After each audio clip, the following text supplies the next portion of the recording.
Hello, all. Welcome to Hodgkins 2 Electric Boogaloo, and I am your not quite ready to celebrate yet host, Julio DeSanctis. I am wearing my Miller High Life, my ratty ass Miller High Life t-shirt, in lieu of the beers that I would normally have. Between the last year and a half of basically giving up drinking in an effort to lose weight, only to have that blow up in my face by getting cancer, and now having chemo where I can't drink to celebrate things either. I'll tell you, yesterday was a good day. I couldn't have a beer to celebrate it, couldn't have any scotch to celebrate it, but I found out yesterday after meeting with my oncologist that the PET CT scan that I underwent on Monday came up clean. Zero. I'd go like this, but I know that's a white power sign now. So zero incidences of cancer shown on the PET CT. If you're unfamiliar with PET CT scans, and I don't blame you because unless you've gone through this bullshit, there's really no reason to be.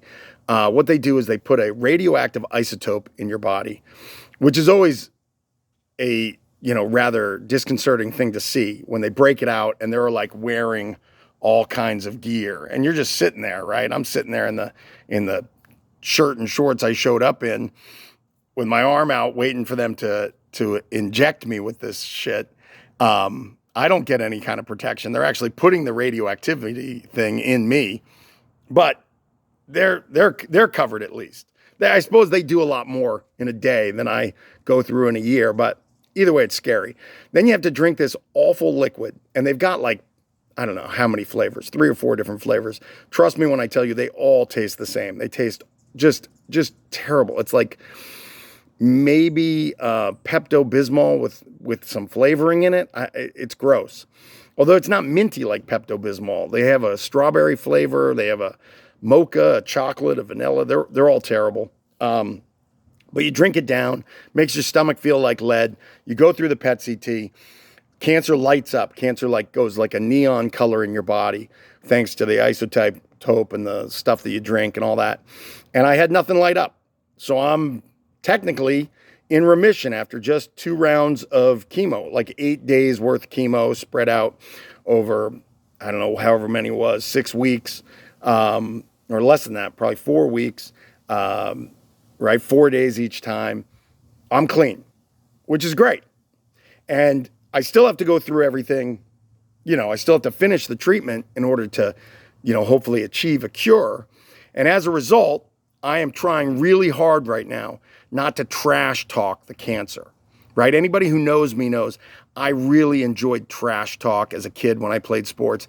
Even now, like board games will bring out the worst trash talk in me. And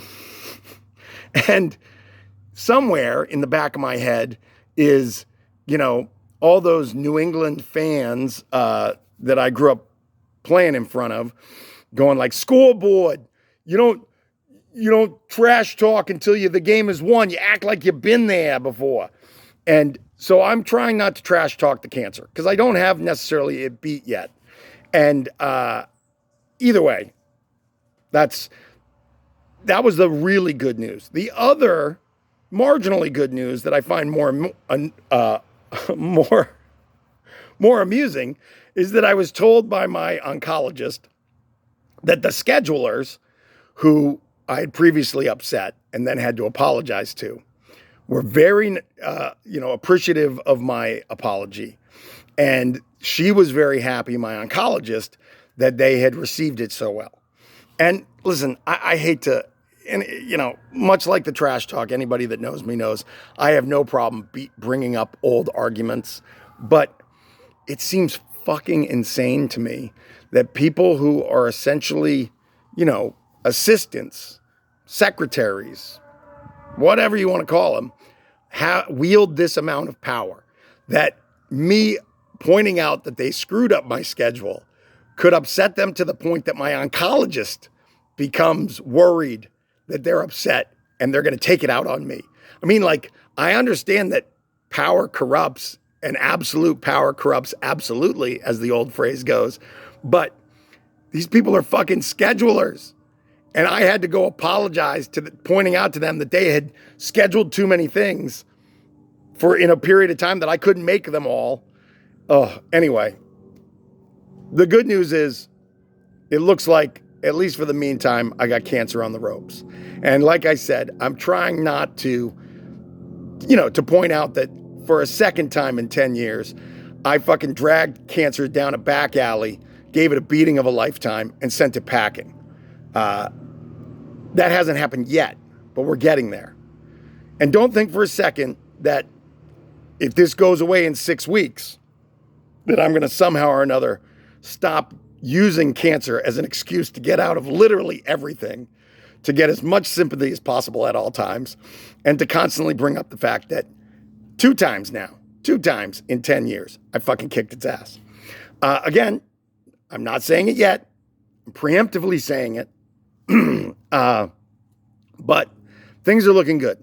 It's a good day. And if you crack one, if you got one, if you live the high life, if you have scotch on hand, have one for me.